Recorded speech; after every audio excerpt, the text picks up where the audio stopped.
À chaque course, l'objectif c'était la gagne. La pression était plus grande, mais c'est vraiment moi-même qui me la mettais. J'avais presque des fois pas envie de courir, ou pas envie de faire de compétition parce que j'avais peur de décevoir, parce que j'avais pas envie de faire deuxième. C'était une envie, une motivation d'aller aux Jeux Olympiques, mais par contre j'avais moins de plaisir en m'entraînant pour le marathon. Bienvenue dans l'entrejeu.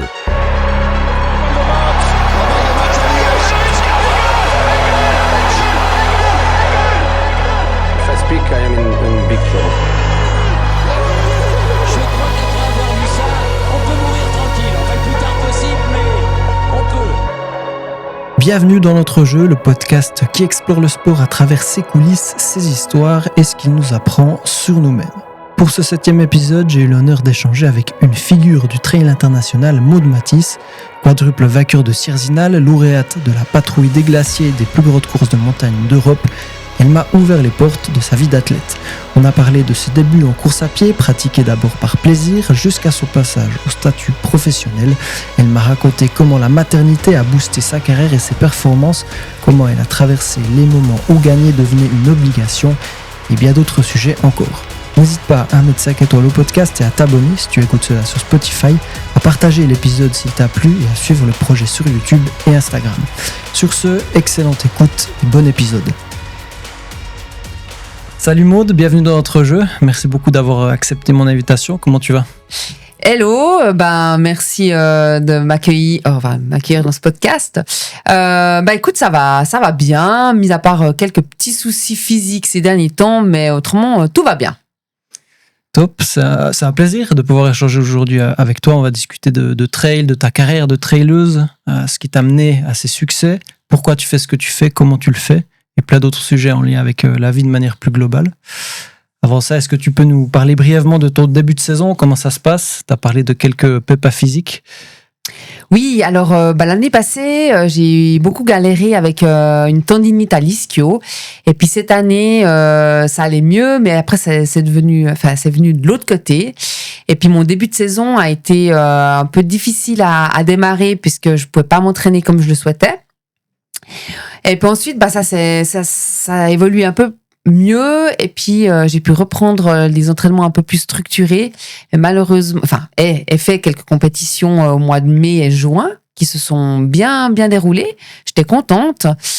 Mais malheureusement, fin juin, j'ai eu un accident à vélo avec une voiture.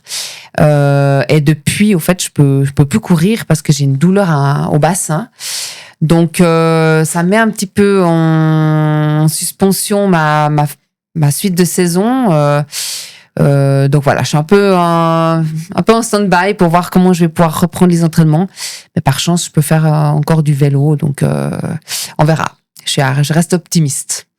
On aura l'occasion après de discuter un petit peu de ta manière de t'entraîner et justement ce que ce genre de blessure a comme conséquence sur ta saison, tes entraînements et tout.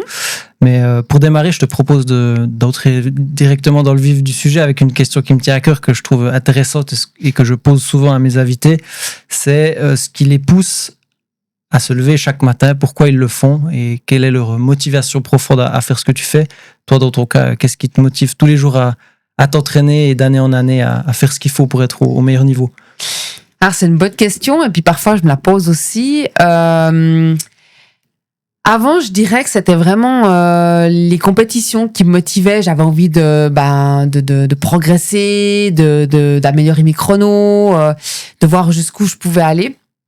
Et puis au jour d'aujourd'hui, c'est plus j'aime m'entraîner. C'est plus vraiment les compétitions qui me motivent parce que ça fait déjà des années que je fais de la compétition à haut niveau. Mais c'est vraiment le fait de bouger mon corps, de voir de la progression, de transpirer, de travailler, de sentir mes muscles. Puis j'ai besoin j'ai besoin de ces entraînements pour me sentir bien. Donc c'est ça qui me motive à continuer à m'entraîner. Et puis bien sûr que les compétitions, c'est du bonus. Et puis qu'on se dit moi on n'a pas fait tout ça pour rien. Mais c'est vraiment le fait de m'entraîner qui me motive. Finalement, la vie d'un coureur ou même d'un sportif de tous les jours, prendre soin de son corps et être le mieux Exactement. possible dans celui-ci. Exactement. Ouais. Cool. Je te propose de revenir à tes débuts déjà sportifs pour comprendre un petit peu ce qui t'a mené au trail, ski alpinisme et à cette carrière-là. Comment tu démarres le sport, dans quel contexte Ouais. Alors, j'ai évolué dans une famille de sportifs. Ma maman faisait de l'athlétisme, un peu toutes les disciplines. Et puis, mon papa était un coureur, dont un chrono de 2h30 au marathon. Donc, c'était un bon coureur. Ma maman, enfin, quand j'étais mes premières années, mon papa ne courait plus vraiment, mais ma maman entraînait dans un club d'athlétisme. Et c'est comme ça que j'ai commencé l'athlétisme. J'en ai fait pendant 10 ans, donc de mes 8 à 18 ans, un peu toutes les disciplines, mais j'aimais pas courir. Et puis, les dernières années, donc à l'approche de mes 18 ans, j'en avais un petit peu marre d'être sur ce stade. Et puis, les sports d'endurance m'attiraient de plus en plus. Et puis, par chance, à mes 18 ans, j'ai rencontré mon futur mari, qui lui faisait de la course à pied et du ski alpinisme, donc la peau de phoque l'hiver. Et puis, c'est comme ça que j'ai commencé avec lui, d'abord 1 fois par semaine, 2 fois par semaine. Et puis après, je me suis mis dans un club de course à pied. Et puis, de plus en plus, j'ai commencé à courir, faire des compétitions. Et puis, j'ai totalement arrêté l'athlétisme. Pourquoi t'avais arrêté l'athlétisme? Alors, c'était vraiment une sorte de lassitude. Okay. Je progressais plus. En plus, je voyais que j'avais pas des résultats exceptionnels. Et puis, envie de voir autre chose. Ouais, vraiment. Ok. Tu disais que t'aimais pas la course à pied. Qu'est-ce que t'as appris à apprécier ou qu'est-ce que t'as abordé d'une autre manière pour que ça devienne une pratique que t'apprécies? C'est difficile à répondre. C'est vrai que c'est un effort qui est dur, qui est long. On sent la souffrance, on sent les muscles qui viennent de plus en plus durs ou qui souffrent de plus en plus. Au niveau du souffle aussi, j'avais pas l'habitude d'avoir un effort qui dure plus de 10-12 minutes. Moi, déjà, à l'échauffement, de faire 5 tours de stade, c'était déjà énorme. Comment j'ai appris à apprécier, je pense que c'est venu plus on court, plus on apprend à gérer cet effort et puis on apprend à l'apprécier. Alors, au début, je me rappelle, je souffrais vraiment.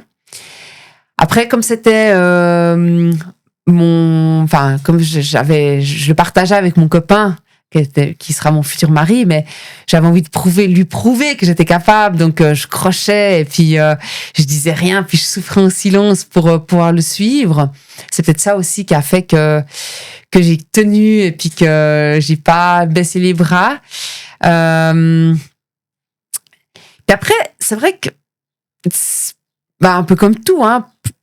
Plus tu pratiques, plus tu sens cette facilité ou tu sens cette progression, donc ça te motive à continuer, puis ça fait un peu effet boule de neige positif. Donc je pense que c'est comme ça que j'ai appris à apprécier l'effort. C'est vrai que la progression, sentir qu'on est meilleur que la veille, c'est vrai. Oui. Que ce soit dans tout, dans son travail, dans n'importe quelle discipline, c'est vrai que c'est Après, tu es capable de courir pendant une demi-heure, tu dis waouh, c'est super. Après, tu es capable pendant 1 heure. Mais ouais, ça n'a pas été dur. Ça n'a pas été facile au début. Hein. Ouais. Est-ce qu'il y a une course, un entraînement ou un moment où tu te dis en fait, j'ai vraiment des capacités,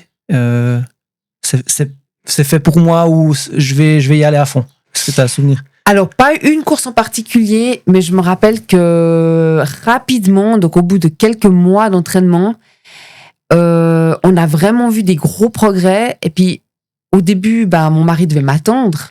Puis au bout de quelques mois, il avait plus besoin de m'attendre. Puis il me disait, mais c'est incroyable parce que tu progresses super vite. Et puis au bout de... j'ai commencé en 2006. À partir de 2008, 2009, je le dépassais même. Alors que j'étais en plus une femme, voilà. Lui, ça faisait longtemps qu'il pratiquait.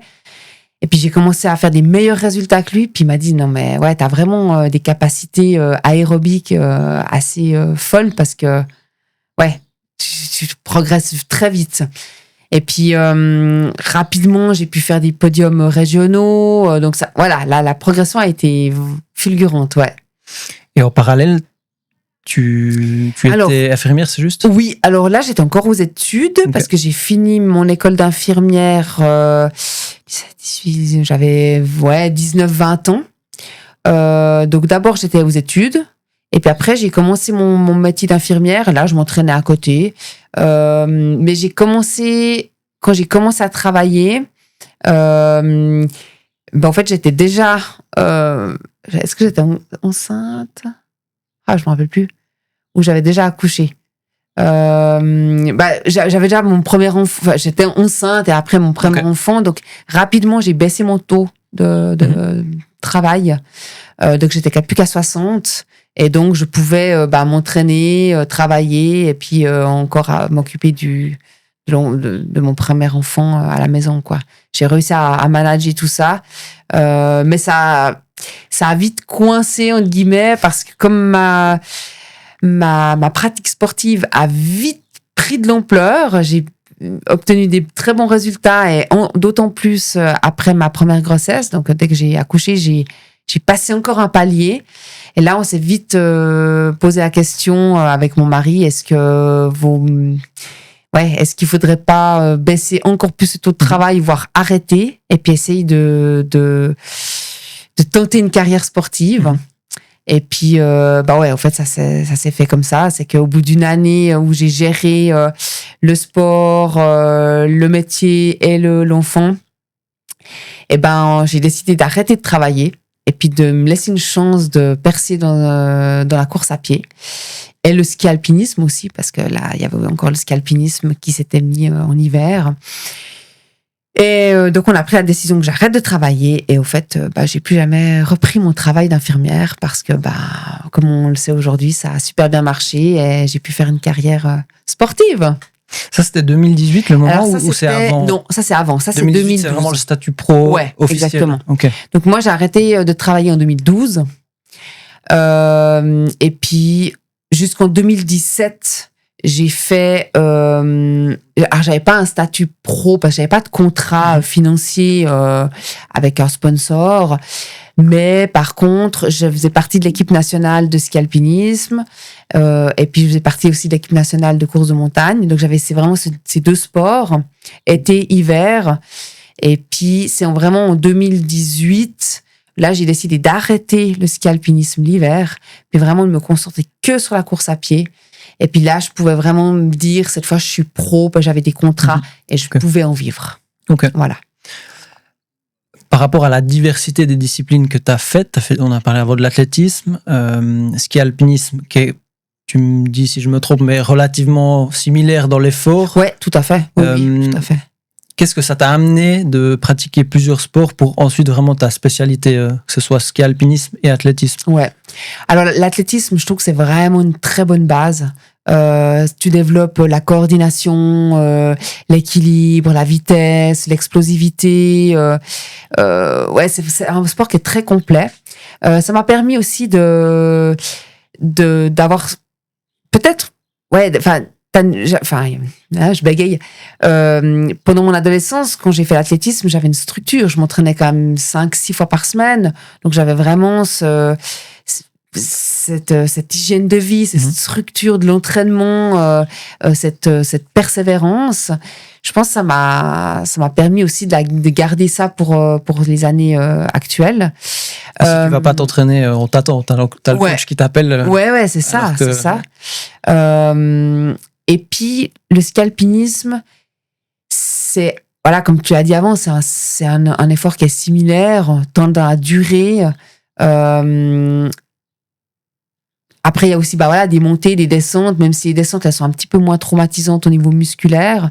Mais il y a quand même cet effort, montée-descente. Donc ça, c'était vraiment... ça me permettait de garder et l'endurance et la force aussi pour l'été. Parce on s'entraînait avec un peu plus de poids. Donc après l'été, je me sentais super fraîche, je me sentais puissante. Voilà, c'était vraiment un bon complément. Ouais. Ski alpinisme, tu as gagné la patrouille des glaciers. J'ai plus l'année Oui. en En tête. 2014. Mais, raconte-nous, parce que c'est quand même une course médiatisée, mais où il y a une certaine, un peu un mythe ou quelque chose autour de cette course de spécial. Raconte-nous un peu qu'est-ce que ça a fait déjà d'y participer et de la gagner. Alors, 2014 était une superbe année parce que j'ai pu participer aux grandes courses vraiment mythiques. Alors, d'abord, la Pierramenta en France, le Tour du Rutor en Italie, et puis la Pierramenta. Et puis, ça se court toujours par équipe. J'ai fait avec chaque fois la même fille, qui était Laetitia Roux, qui était vraiment la dominatrice du sport dans ces années. Donc, pour moi, c'était vraiment déjà un honneur de pouvoir courir avec elle, qu'elle m'ait choisi, entre guillemets. J'étais hyper motivée. Alors, la Pierramenta, c'est super bien passé. On a gagné. Ensuite, on a fait le Tour du Rutor. On a gagné. Et puis, la patrouille des glaciers, il fallait une 3e. Et puis là, Séverine Poncombe, la Valaisanne, était très intéressée. Et puis, elle nous apportait cet aspect connaissance. Et puis, elle avait déjà fait plusieurs fois la patrouille. Donc, vraiment plutôt logistique, plutôt gestion de l'effort. Donc, c'était super de pouvoir faire la patrouille avec elle. Donc, on était partis dans l'idée de...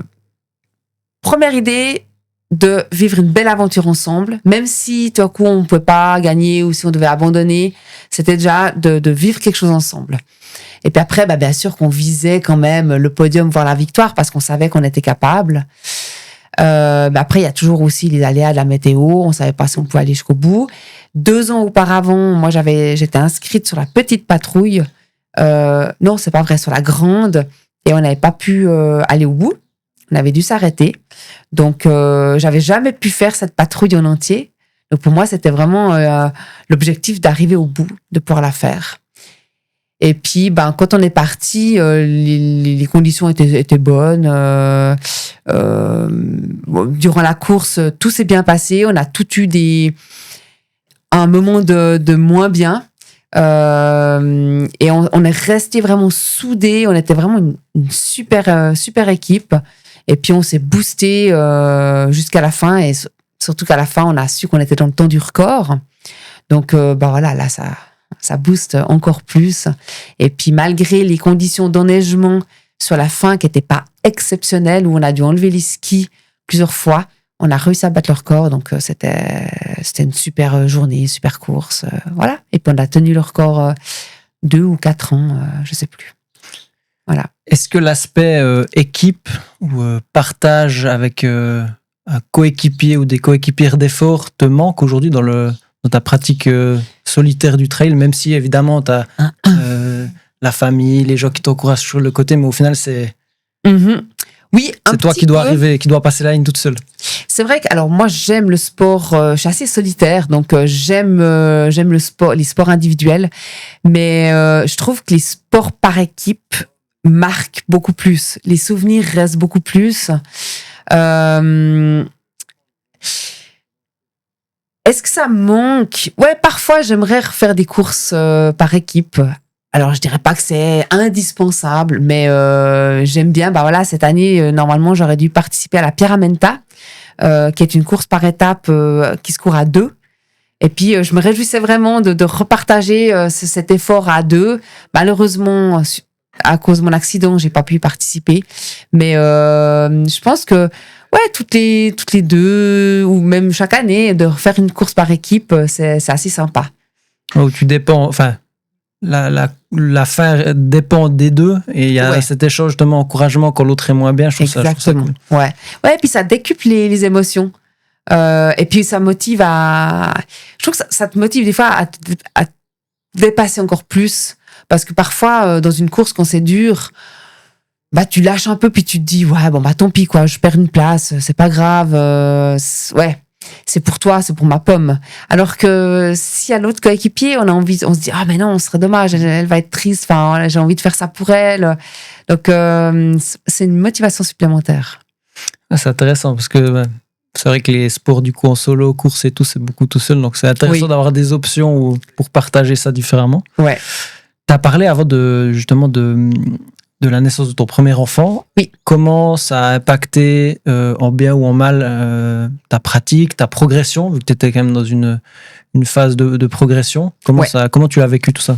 Alors, j'ai super bien vécu. Et puis, donc, avant que je sois enceinte, j'étais pas du tout dans des cadres nationaux ou j'avais pas du tout ce statut de sportif d'élite. J'avais juste eu une belle progression et je commençais à avoir des bons résultats régionaux. Et puis, quand j'ai su que j'étais enceinte, pour moi, c'était trop cool. J'étais hyper heureuse parce qu'on projetait d'avoir un enfant. Et puis, je me suis dit, maintenant, je continue mon sport, mais il n'y a aucune obligation. Je le fais vraiment par plaisir. Si j'ai envie de continuer, je continue. Et puis, la grossesse s'est super bien passée. Donc, j'ai pu continuer à courir, à marcher, à faire du vélo quasi jusqu'à la fin. Et puis, quand j'ai accouché, j'ai fait d'abord une petite pause. Et puis après, j'ai repris, vraiment naturellement. Et puis, j'ai vu que j'ai repris très vite. J'ai commencé à faire les mêmes résultats qu'avant et même après, j'ai progressé. Parce que je pense que tout le volume que j'avais pu faire pendant ma grossesse, la musculature que j'ai pu faire, parce que de mois en mois, on est de plus en plus lourde. Donc le jour où j'ai accouché, j'avais plus de poids et j'ai fait vraiment un bond en avant. Et puis c'est là que j'ai commencé à être repérée par les équipes nationales. Donc ça a plutôt été un tremplin pour moi. Et ça a vraiment ça a lancé un peu le début de ma carrière. Et puis après, j'enchaîne déjà sur ma deuxième grossesse, si ça te dérange pas. Fais seulement. Et quand je suis tombée enceinte la deuxième fois, donc c'était en 2015, début 2016, comme j'avais vécu une super première grossesse, avec vraiment un tremplin pour ma carrière sportive, j'avais aucune appréhension. Je me suis dit, ça va se passer la même chose. Ça me fait une parenthèse, une année de pause. Et puis après, quand je vais revenir, je vais revenir très vite. Et puis, je vais peut-être même progresser. Donc, ça n'a pas du tout été un frein en me disant, comment je vais reprendre? Est-ce qu'un jour, je vais être capable de reprendre mon niveau? Non, ça s'est passé... Mais enfin, j'ai eu de la chance parce que ça s'est passé exactement la même chose. Donc, j'ai pu continuer à courir, marcher, faire du vélo, du ski jusqu'à la fin. Et puis, quand j'ai accouché, j'ai pu reprendre très rapidement. Et puis, même encore progresser. Donc, trop facile.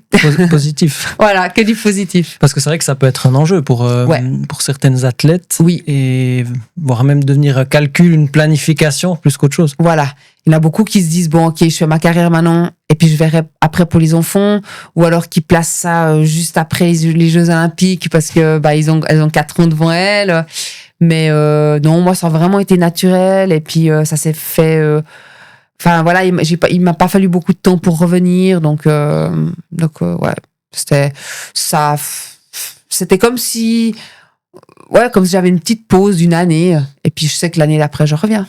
Et puis en plus, après, tu avais plus de soutien autour des sentiers pour t'encourager. Exactement, ouais. Du coup, les années avancent après la grossesse et tu t'enchaînes les beaux résultats et tout. Et quand tu passes pro, qu'est-ce qui change? Ou même avant, quand tu te consacres entièrement à la course ou quasi entièrement à la course, qu'est-ce qui a changé dans ta manière d'aborder ta discipline, dans ce que tu mettais en place, dans la manière dans tout ce que ça a changé dans ta pratique? Donc en 2018, début 2018, donc je décide d'arrêter le ski alpinisme parce que là, c'est pas que j'aimais pas et que que j'aimais plus ce sport, mais c'est surtout que ça venait de plus en plus difficile de gérer les 2 saisons. J'avais l'impression de jamais avoir de répit. Et puis en plus, avec 2 enfants, ça commençait vraiment à être... il y avait beaucoup de déplacements. Alors l'hiver, c'est très condensé, les compétitions, donc j'étais souvent absente. Et puis après, il y a encore l'été qui se rajoutait, donc je me suis dit, ouf, là, ça commence à faire trop. Donc voilà, c'est pour ça que j'ai décidé d'arrêter le ski alpinisme. Et puis la course à pied, pour moi, c'était plus facile parce que je peux partir depuis la maison, j'ai pas besoin les entraînements sont moins longs. Et puis j'appréciais quand même un petit peu plus ce sport. Donc voilà, j'ai décidé, de me consacrer que à la course à pied.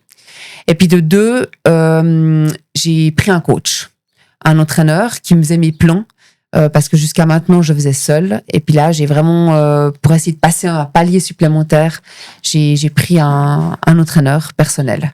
Donc, c'est deux choses qu'on modifie comme pas mal de choses.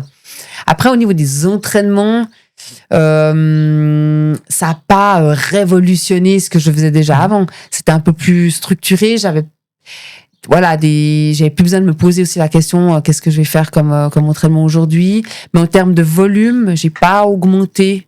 Peut-être une heure par semaine, mais pas beaucoup plus. Et puis je faisais les entraînements étaient peut-être les intensités étaient un peu différentes.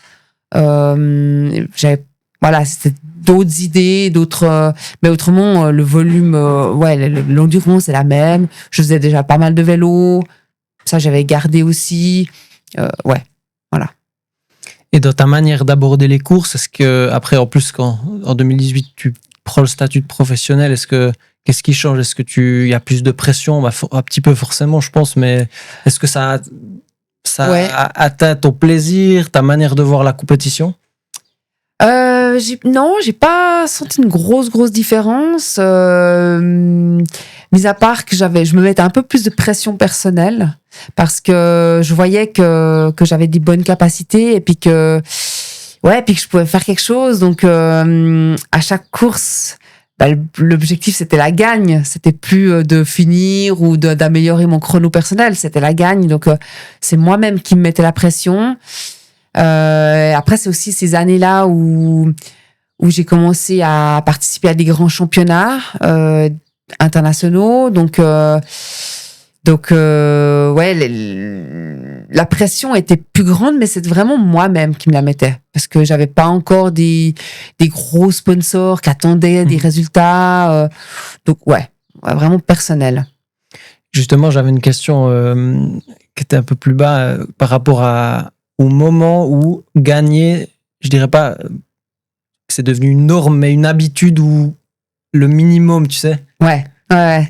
Ça, c'est dur à gérer parce que je pouvais plus.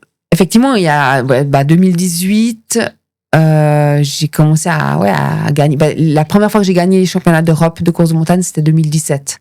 Donc après, j'ai enchaîné. 2018, j'ai regagné. 2019, j'ai regagné. Et puis d'autres courses aussi, j'ai commencé 2019, c'est là où j'ai tout gagné, j'ai fait des records sur des courses. Donc après, je peux plus me dire allez, je vais faire cette course juste comme ça pour le plaisir, même si je fais deux ou troisième ou même voilà. Donc à chaque fois que j'allais à une course, il fallait que je sois prête, fallait que je sois physiquement aussi fraîche pour la gagner. C'est contraignant. Au niveau psychique, c'est dur, je trouve. Mais j'aimais ça. Et puis, j'avais aussi, je sentais à chaque fin de saison que j'avais une charge mentale. Et puis, j'avais besoin de souffler et puis d'avoir des mois sans compétition. Okay. Et c'est aussi pour ça que c'était important pour moi d'avoir arrêté le ski alpinisme parce que j'avais ces mois d'hiver où je pouvais un peu lâcher prise et souffler et puis de nouveau repartir de plus belle l'année d'après. Mais je sentais plus cette fatigue mentale que les autres années, effectivement. Du coup, en parlant de mental, est-ce que tu as peut-être encore aujourd'hui un préparateur mental ou est-ce que c'est quelque chose que tu fais de manière régulière ou plus sporadique? Alors, donc non, j'ai pas de préparateur mental. Par contre, je pense que je me prépare mentalement sans m'en rendre compte, en écoutant un peu des podcasts ou en lisant des livres. C'est vrai qu'à l'approche d'une grosse échéance, je me mets un peu dans ma bulle, je visualise ma course, je me motive, en me parlant, en me disant des choses positives, en regardant mes entraînements, en me disant ok, ça t'as pu faire, t'as fait, t'es prête. Voilà, vraiment en me boostant puis en me préparant mentalement quoi. Donc je pense que je fais ça de façon naturelle. C'est vrai que aujourd'hui, de plus en plus, de toute manière, c'est un thème qu'on aborde et dont on discute plus. mais sans y être du tout plongé de mon côté, j'imagine une sorte d'engrenage où, t'en as parlé avant, l'engrenage de... T'as plus le choix que de performer après à plus grande échelle, justement, sponsor, machin.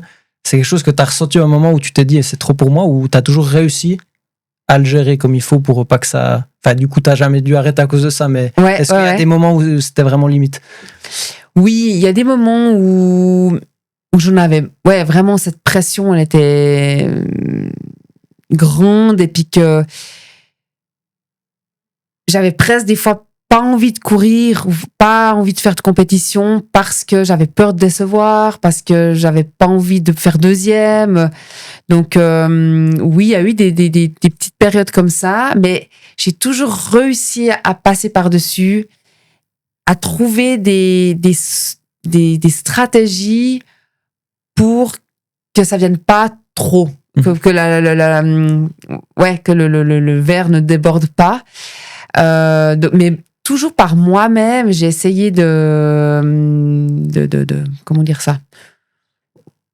Ouais, de faire en fait que ça se passe bien. C'est-à-dire que quand la pression elle venait vraiment trop grande, au fait, je me disais, ok, maintenant c'est que du sport, t'es pas une machine. Si par hasard tu devais faire deuxième, ou si ça se passait pas bien, ou si un jour tu dois abandonner ou autre, c'est pas grave. T'as le droit. T'es humaine. Et puis, en fait, en me disant ces choses, ça me faisait rebaisser la pression. Donc, par moi-même, j'ai réussi j'arrivais à juste trouver l'équilibre entre avoir la pression quand même pour performer, pour me dire, allez, maintenant, enfin, il faut quand même que je gagne et tout. Et puis, quand c'était trop, me dire, ok, non, t'as le droit que ça se passe pas bien. Et puis, voilà, par moi-même, j'ai réussi à trouver le juste équilibre. S'autoriser l'éventuel échec. Voilà. Ouais. Et c'est exactement ça, ouais, tout à fait. Tu me disais avant off aussi par rapport aux blessures, que tu arrivais à relativiser, comme tu l'as dit, c'est que du sport. Certains athlètes ont plus de peine. C'est quand même un thème, ça, les blessures, et que ça accapare complètement ton espace mental quand t'es blessé ou quand tu performes pas. C'est clair parce que on est tous les jours là-dedans, hein, c'est mon métier.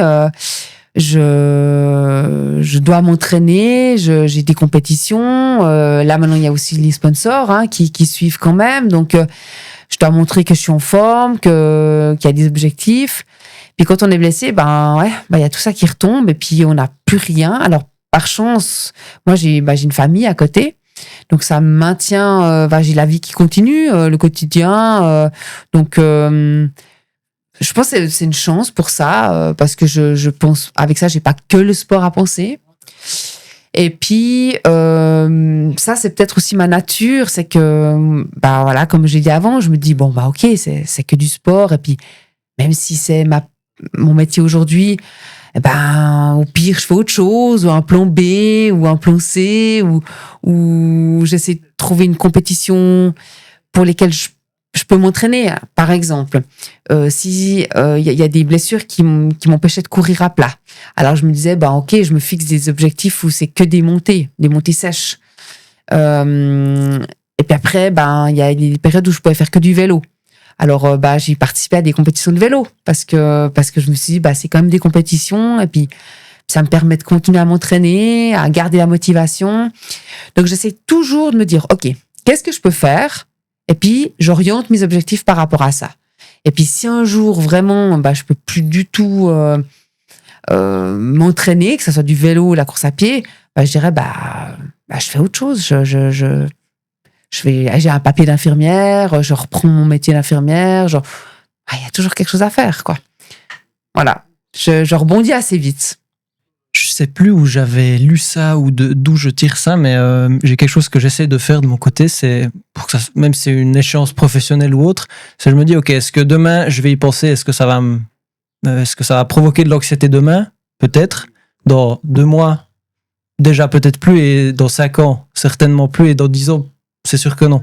Et je trouve que ça aide pas mal de finalement se projeter à plus grande échelle ou plus loin pour se dire, ok, est-ce que là, à ce moment-là, dans 10 ans, ça sera un problème? Ouais, c'est vrai, c'est juste ce que tu dis. Des fois on se dit ok, allez, peut-être pendant 2 mois, ben là ça va pas, je peux plus faire de compétition, ou j'ai mal. Mais c'est quoi 2 mois dans une vie? Peut-être que l'année prochaine je peux reprendre. Et puis même si ça dure, puis c'est 2 ans, mais 2 ans, oui, alors c'est long, mais 2 ans dans une vie complète, c'est rien. De voir comme ça à plus grosse échéance, à long terme, ça permet de relativiser et puis se dire c'est pas si grave finalement. Prendre le recul nécessaire. Ouais, tout à fait. Tu as parlé avant justement d'orienter tes objectifs, si besoin, si ça devait quelque chose qui devait être fait. Tu l'as fait parfois, par exemple en 2017-2018, quand tu voulais te préparer pour te spécialiser ou en tout cas ouvrir un épisode marathon pour te qualifier au JO. Ouais, exactement. Comment tu vois, pourquoi c'était? Est-ce que c'était une curiosité sportive d'aller chercher quelque chose dans une autre discipline pour ta spécialité? Est-ce que c'était vraiment les JO et faire ça à fond? Pourquoi? Pour quelle raison changer d'objectif ou en tout cas en avoir d'autres? Alors déjà, je suis quelqu'un qui aime varier, qui aime expérimenter plusieurs disciplines, plusieurs formats de course. Donc, quand j'ai vu que j'avais j'étais pas si nulle sur le plat, je me suis dit, mais ouais, pourquoi pas un marathon? Et puis, surtout, depuis toute petite, moi, j'ai ce rêve des Jeux Olympiques. Déjà, en athlétisme, je m'étais dit un jour, je participerai aux Jeux Olympiques en tant qu'athlète. Et puis, les Jeux Olympiques, le ski alpinisme, on n'en parlait pas encore, la course de montagne, c'est pas aux Jeux Olympiques. Et puis, la seule discipline qui pourrait marcher pour moi aux Jeux Olympiques, c'est le marathon. Et puis c'est pour ça que je me suis mise en tête, pourquoi pas participer un jour aux Jeux Olympiques avec le marathon. Et puis c'est comme ça que j'ai eu ces objectifs de marathon qui ont plutôt bien marché. Alors malheureusement il y a eu le Covid entre deux. Et puis j'ai fait mon marathon, le dernier marathon février 2020, juste avant le Covid. Et puis j'avais des bonnes chances d'être qualifiée. Et puis finalement, ça s'est pas fait parce que il y a eu le Covid. Et puis après ils ont abaissé les minima. Et puis j'ai pas pu participer aux Jeux Olympiques. Et finalement, j'ai abandonné ce projet parce que c'était une envie, une motivation d'aller aux Jeux Olympiques. Mais par contre, j'avais moins de plaisir en m'entraînant pour le marathon. Et puis je voyais que ça me demandait beaucoup trop d'efforts au niveau de mon corps. C'était moins naturel pour moi de courir à plat et ça me faisait beaucoup plus de pépins physiques que la course de montagne. Donc, au bout d'un moment, je me suis dit, ça va être très difficile de me qualifier. En plus, c'est tous les 4 ans. Ça me demande, c'est trop de contraignant. Alors, non, je me focalise sur la montagne. Et puis voilà. Donc, c'est comme tu l'as dit, j'ai vu que le marathon était moins adapté, entre guillemets, pour mon corps. J'ai orienté vraiment course de montagne. Parfois, essayer quelque chose et voir que c'est pas pour nous, c'est aussi une manière de plus jamais avoir le doute de j'aurais peut-être dû une fois essayer. Et puis... Exact. Et puis, bien sûr qu'il y en a qui me disent mais t'as pas des regrets. Mais je crois pas parce que j'ai fait des bons résultats, j'avais fait des bons entraînements, une bonne préparation avec un marathon qui s'est terminé avec un bon chrono. Malheureusement, je crois je suis restée à 40 secondes des minima. Puis je suis pas sûre que j'aurais pu aller vraiment plus bas en termes de chrono. Donc non, j'ai pas de regrets. Je crois que j'ai assez poussé mon corps et poussé la machine au maximum que je pouvais sur le marathon. T'étais que à 40 secondes. Pour qu'on se rende compte, qu'est-ce qui manque en termes de préparation ou d'investissement de temps pour aller chercher 40 secondes dans un marathon à ce niveau-là, où c'est déjà au niveau vraiment élite? À 40 secondes, c'est vrai qu'on se dit c'est rien sur 2h30 de course. Après, ça reste quand même difficile à aller chercher. Mais en parlant avec des différents entraîneurs, ils m'ont dit t'étais encore assez débutante en marathon. Et puis, le marathon, ça se construit d'année en année. Et puis, eux, ils pensent plutôt que si j'avais continué à persévérer dans ces entraînements marathon, puis que j'aurais pu peut-être focaliser un peu plus, faire moins de montagne et puis vraiment m'entraîner un peu plus spécifiquement, les 40 secondes auraient pu être battable. Ok. Après, le problème des Jeux Olympiques, c'est que tous les 4 ans, ils abaissent les minima parce que le niveau augmente.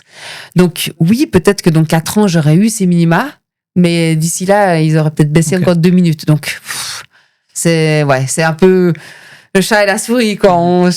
J'aurais chaque fois dû essayer d'attraper encore plus bas les minima. Donc non, là, j'ai pas de regrets. Et quelles sont les différences principales du coup entre le marathon, le trail? Est-ce que toi, si tu t'entraînes avec... Enfin, comment dire ça? Est-ce que un entraînement vraiment orienté marathon te dessert en trail, ou est-ce que tu progresses juste moins rapidement? Est-ce que tu développes d'autres capacités physiques qui te sont inutiles pour la montagne, inversement? Ouais. Comment ça se passe? Non, alors je pense que les deux sont très facilement conciliables parce qu'ils apportent des avantages pour les deux. C'est-à-dire, le marathon, en fait, il t'apporte vraiment cette vitesse à plat qu'on a quand même besoin en montagne, parce qu'il y a quand même beaucoup de parties roulantes. Donc, si tu pars avec une bonne base de vitesse, tu vas plus vite en montagne aussi. En termes d'heures d'effort, c'est assez similaire parce que le format de course que moi je fais en montagne, c'est aux alentours de 2-3 heures. Alors aussi un peu plus court, mais celles qui me conviennent bien, c'est entre 2 et 3 heures. Donc on est parfait, on est pile dans le format marathon. Et puis la montagne, au fait, elle me faisait plus de musculature. Alors elle m'entraîne aussi pour les sorties longues, parce qu'on est un peu dans le même format, mais je me sentais plus forte, plus puissante après une saison de montagne que juste après les marathons. Ouais. Il y a moins d'impact aussi sur. Il y a moins d'impact. Oui, exactement. Oui, alors en termes de foulée, c'est clair que sur le marathon, tu as toujours la même foulée, toujours la même amplitude, c'est toujours les mêmes muscles qui travaillent. Donc, tu as vraiment cette monotonie de la foulée, alors qu'en montagne, à un moment, c'est plus les quadriceps qui travaillent, à un moment, c'est plus les mollets, les ischios. Donc, c'est plus... Ouais, je trouve que tu travailles plus... c'est plus complet, en fait, en montagne. Donc, ça t'a... avec ça, tu travailles beaucoup plus de muscles. Je pense que les coureurs de montagne ont moins besoin de faire de musculation que les coureurs sur route.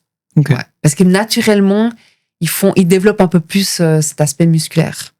Il y a aussi un aspect feeling, où le marathon, est-ce que c'est juste que c'est vraiment très chronométré, c'est telle vitesse, c'est vraiment tout à fait carré, alors que ta performance au trail, est-ce que c'est plus du feeling, ou est-ce que selon si t'as les jambes ou pas, comment ça se passe? Oui, c'est vrai dans les entraînements, t'es moins sur ta montre en montagne, tu vas beaucoup plus au feeling, alors que le marathon, c'est plus difficile mentalement. Les entraînements sont plus difficiles mentalement, parce que si t'es un peu moins bien un jour, tu le vois tout de suite sur le chrono. Okay. Si t'es en 4:10 au kilo à la place de 4:05, tu le vois. Tu peux pas te fier qu'au feeling. Donc ça, c'était aussi une partie que j'appréciais moins sur le marathon, c'est que tu vois tout de suite si t'es moins bien. C'est beaucoup plus contraignant au niveau mental. Ouais. Par contre, ça te donne aussi, t'es obligé de t'accrocher à un chrono, donc ça te donne des petits coups de pied aux fesses pour tenir ce tempo. Okay. Alors qu'en montagne, t'es plus au feeling, puis tu te dis ouais, là ça devient dur, je baisse un petit peu le rythme. Donc les deux sont moi je trouve sont importants. C'est pas que je dis sont bien. La montagne apporte pour le marathon apporte pour la montagne, parce que ça se complète, quoi. Vraiment. Tu parles de justement l'effort quand il devient difficile, quand il y a cette douleur où ton cerveau il te crie d'arrêter. Comment toi, au fil des années, tu l'as apprivoisé? Comment tu la gères? Quand t'as envie, quand t'en peux plus, à quoi tu te raccroches? Comment tu gères la douleur en général? Alors, je crois que déjà, j'ai appris à aimer souffrir. Je pense qu'il n'y a pas le choix. Après, je me mets pas dans les états vraiment comme quand j'étais plus jeune, ou jusqu'à presque en vomir à la fin de l'entraînement. Là, j'ai un petit peu plus la petite voix sagesse qui vient me dire non, mais quand même, t'as pas besoin de te mettre dans des états comme ça. Après, quand je souffre pendant l'effort, je me raccroche à me dire mais pourquoi je suis en train de faire ça? Alors, c'est-à-dire que je pense en fait à ma course, à mon objectif, en me disant ouais, allez, c'est tout bénef pour ta course, ou aussi à ma fierté personnelle, me dire allez, je vais jusqu'au bout des 10 séries, je m'arrête pas à 8 parce que je sais que je vais être déçue si je m'arrête à 8. Et puis quand on a fait les 10, après on est satisfaite personnellement, on est fier d'avoir été jusqu'au bout. Donc en fait, je pense à ça quand je suis dans ma série et en train de souffrir, en me disant mais non, c'est bête d'arrêter là parce que après tu seras frustré de pas être allé au bout. Donc voilà, je me raccroche à ça. Et puis parfois, quand je souffre vraiment trop, ça m'arrive aussi de relâcher un tout petit peu. Pas en termes de faire moins de séries, mais d'aller peut-être un poil moins vite. Puis en me disant, non, mais il n'y a pas besoin non plus de se mettre dans des états vraiment, c'est mieux d'aller un tout petit peu moins vite, mais de finir complètement l'entraînement que d'exploser, puis de pas finir, quoi. Et en compétition, est-ce que cet état d'effort, tu l'attends souvent, ou est-ce que tu es toujours un tout petit peu en dessous, pardon? Ouais. Alors, ça dépend de la compétition. Pour des gros objectifs ou des championnats internationaux, là, non, je vais vraiment au bout. Mais c'est pas un effort qui dure 2 minutes, t'es toujours obligé de vraiment d'en garder un tout petit peu sous la semelle. C'est vraiment la dernière minute où tu vas chercher vraiment le maximum. Mais autrement, t'es toujours obligé de gérer un peu cet effort pour pas exploser et pas t'arrêter. Donc, je suis toujours un tout petit peu en dessous quand même. Enfin, c'est la gestion de l'effort. Hein. Et puis après, les courses qui sont un peu moins importantes, non, là, je gère un peu, je suis plutôt à 90% qu'à 100%. Ce qui te permet quand même de gagner, ça. Ouais, voilà, jusqu'à maintenant, ouais. On parle du coup d'entraînement. À quoi ressemble, quand t'es pas blessé, une semaine type? De quel type d'entraînement elle est composée? À quelle fréquence? Quel volume? Alors, donc moi, je suis assez matinale et puis je suis quelqu'un qui aime m'entraîner le matin. Donc, je me lève à 6h à peu près. J'attends que les enfants partent à l'école. Donc, eux, ils partent vers les 8h. Et puis là, je commence mon entraînement, ce qui dure approximativement 2 heures. Entre 1h et 2h30. Après, ça dépend si c'est une sortie d'endurance, puis que je fais un peu plus longtemps, ou si c'est vraiment une sortie qui est courte. Après, je fais aussi des fois, j'alterne, par exemple, 1 heure de vélo et après 1 heure courir. Voilà, mais c'est plutôt le gros de l'entraînement, il est le matin. Et puis ensuite, je fais mes petites affaires de femme au foyer, hein, voilà. Puis après, on dîne tous ensemble. Et puis l'après-midi, c'est soit je fais rien du tout. Je suis pas quelqu'un qui m'entraîne énormément, qui a besoin de faire du bicotidien tous les jours comme beaucoup d'athlètes. Moi, il y a souvent où je fais rien l'après-midi, ou ça peut être juste une petite séance de gainage qui dure 30 minutes, ou parfois je vais refaire un petit footing de 40 minutes, ou un peu de vélo. Mais c'est plutôt des courts entraînements et pas intenses, parce que l'après-midi, j'ai beaucoup plus de peine. Donc voilà. Et puis voilà, après c'est ma routine, enfin voilà, je fais d'autres choses, hein, faire les courses, m'occuper des enfants, faire des trucs pour les sponsors, voilà. Donc je m'entraîne 6 jours par semaine. J'essaie d'avoir un jour complètement off. Et puis je dirais que je double 2 à 3 fois par semaine. Donc ça me fait 9 entraînements maximum par semaine à peu près. En termes d'heures, je suis entre 10 et 15 heures. Donc je suis pas quelqu'un qui m'entraîne beaucoup. Par contre, c'est souvent des entraînements qui sont qualitatifs, c'est-à-dire que moi, je vais pas me balader. Enfin, il y en a qui vont faire des longues heures en montagne et puis c'est de la balade. Et puis, déjà, tout ce qui est descente à vélo, je le compte pas dans mes chronos. Donc, dès que j'atteins pas un seuil, un minimum d'effort, j'arrête le chrono. Ok. Ça fait ma spécialité. Donc, si je vais faire un col, bah voilà, parce que c'est rare que je roule en plaine à plat. Bah, je monte. Là, j'ai quand même un certain niveau d'effort. Puis après, dès que c'est un peu plat ou descendant, bah, j'arrête le chrono. Donc, c'est vraiment 10-15 heures qui sont pleines, quoi. C'est où je souffre pas, mais je fais un bon effort. Voilà, en termes. Après, je fais environ 1 à 2 séances de musculation par semaine, en plus du gainage. Le gainage, ça c'est 2 à 3 fois par semaine, et puis c'est juste avec le poids du corps, 20-30 minutes. Et puis, j'essaye de faire 1 à 2 séances d'intensité par semaine. Voilà. Et puis après, c'est très... Je cours pas beaucoup, c'est-à-dire que je fais environ 50% de course à pied, 40% de vélo, et puis le reste musculation. Ok. Voilà. Tu parlais de gainage que t'accompagnes, qui accompagne tes séances de course et de vélo. J'aime bien le thème de l'hygiène de vie, je trouve ça intéressant. Et qu'est-ce que tu mets, toi, de ton côté en place au niveau sommeil, alimentation, soins spécifiques, et quelle importance tu y portes? Moi, je suis quelqu'un qui aime quand c'est structuré. J'aime avoir des horaires réguliers de sommeil, de repas. Donc ça, c'est déjà super important quand on est sportif d'élite parce que on connaît l'importance de... Je sais même pas pourquoi, mais on sait que c'est important d'avoir un rythme. Et puis l'alimentation, c'est vrai que je fais attention. Je cuisine énormément par moi-même. Alors par contre, j'ai pas d'hygiène de régime strict. Je mange de tout.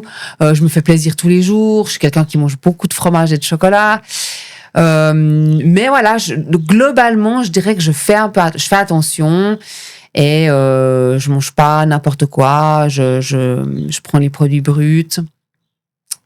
Voilà. Et puis en termes de sommeil aussi, je vais toujours me coucher à des heures régulières. Donc je suis plutôt à 9h, 9h30 le soir, je suis au lit. 6h le matin, je suis réveillée. J'ai besoin de mes 7-8 heures de sommeil. Donc voilà, ça c'est vraiment quelque chose que je fais attention. Top, ouais, donc pas mal de choses que tu mets en place. Et comment ces choses-là t'ont servi et continuent de te servir pour durer dans le temps? Parce que c'est vrai que tu es toujours au plus haut niveau. Je sais pas si tu vois des différences, si tu ressens que ton corps évolue, comment tu le vis ça? Du coup, petit changement de décor, on s'adapte au bruit qu'il y avait dehors. On a pris le risque d'enregistrer dehors, mais enfin, on termine dedans. Je te posais la question du coup par rapport à l'évolution de ton corps. Comment tu vois l'évolution? Est-ce que tu sens que tu progresses encore? Est-ce que tu vois de nouvelles difficultés ou des choses que tu n'avais pas avant en étant plus jeune, même si en prenant un peu de l'âge? Oui, alors effectivement, je vois... alors, tout ce qui est endurance, tout ça, on perd pas. Et puis, je pense que j'ai une meilleure gestion de l'effort aussi. Quand c'est des efforts de 2-3 heures, voire plus, j'arrive beaucoup mieux à gérer cet effort. Après, là, je dirais ces 2-3 dernières années, je sens que j'ai moins de puissance, de vitesse aussi. C'est plus difficile à garder un certain niveau de vitesse. Je sens que je perds un tout petit peu cette force et cette vitesse. Mais après, pour l'instant, j'arrive encore pas mal à tenir mes chronos d'avant.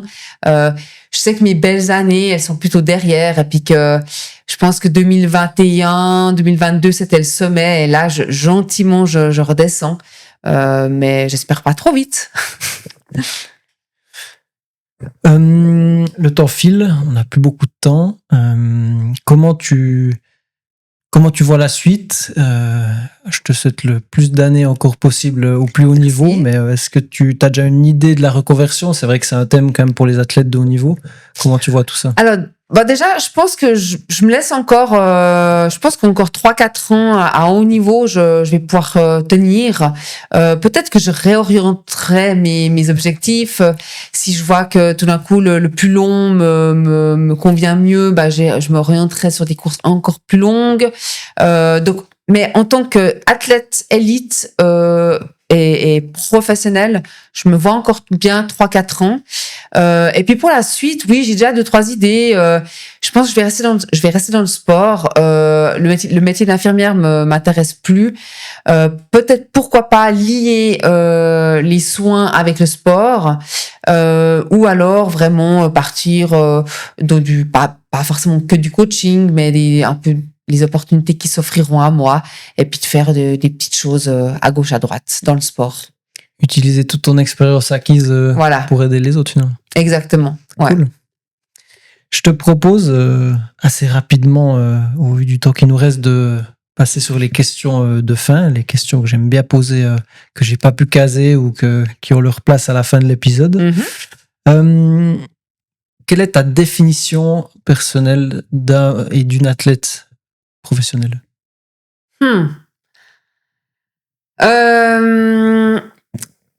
Optimiser tout ce qui est les à côté de l'entraînement, c'est-à-dire comme on parlait avant, l'alimentation, la préparation mentale, les soins, la récupération. Je pense que c'est ce qui fait vraiment la différence entre les pros et les non-pros, c'est tous ces à côté qui font que tu progresses, ou qui te stoppent pas, quoi. Ouais. Quand finalement c'est vraiment la priorité dans le quotidien, c'est ça? Ouais. La priorité professionnelle. Voilà, tout à fait. Quel est le conseil que tu donnerais à ton toi de 20 ans? Le conseil que je me donnerais. C'est dur parce que vraiment faire attention même si on a l'impression que c'est pas utile, mais tous ces soins, c'est-à-dire la mobilité, le stretching, les heures régulières, et puis aussi les apports alimentaires. Vraiment, avant, moi, je faisais l'erreur de jamais boire ou m'alimenter pendant l'effort, et puis ça, je pense que je le paye un petit peu ces années, enfin actuellement. Vraiment, c'est important pendant l'effort de continuer à s'alimenter et puis de bien boire et s'hydrater, voilà. Les petits détails à l'échelle d'une journée ou d'une semaine ne font pas une grande différence, mais sur 10, 15, 20 ans, ça. C'est ça, ouais. Okay.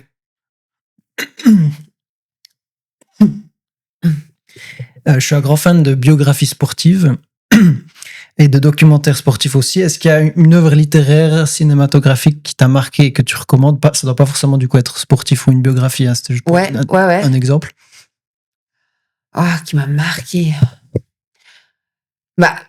Ça va. J'en ai plusieurs, mais des livres que j'ai beaucoup aimés, c'est les Sarah Marquis. Alors c'est pas autobiographique, enfin c'est pas vraiment une biographie, mais j'ai beaucoup aimé lire ses aventures qu'elle fait à travers le monde, et en fait comme elle arrive à se pousser hors de sa zone de confort, à des fois flirter avec la mort pour se prouver qu'elle arrive à faire une traversée ou autre. C'est quelque chose que j'arriverais pas à le faire, moi. Je pense j'aime bien quand même avoir mon petit confort. Voilà.